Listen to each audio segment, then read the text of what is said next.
Dalam kitab fiqh dia ada sebut tentang i'faful ab. Ini perkara yang sebahagian orang terlepas pandang. Contohnya ibu dia dah meninggal dunia.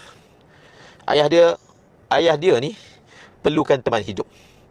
Maknanya keperluan lelaki tu masih ada lagi. Tapi ayahnya tak cukup belanja. Nak bayar mahar, nak tanggung nafkah mak tiri, dia tak mampu. Dia tak bekerja.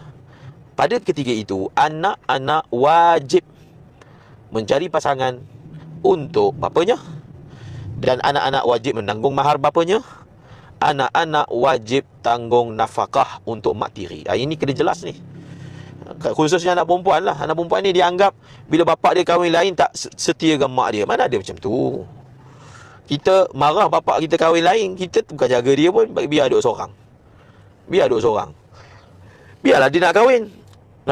Kehidupan ni tidaklah terlalu ketat yang macam kita fikirkan. Kematian ni dia memutuskan hubungan. Akhirat tu lagi luas.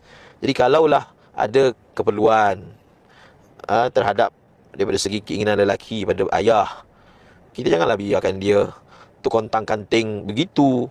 Kalau dia perlukan duit untuk bayar mahar untuk bakal mak tiri kita, bahkan nafkah dia pun bapak tak ada, kita janganlah kata duit tak ada, kata nak kahwin. Tak boleh. Kalau dia tak ada duit, kita kena tanggung dia. Kalau dia tak ada duit, kita anak-anak yang perlu tanggung dia. Okey? Itu lebih kurang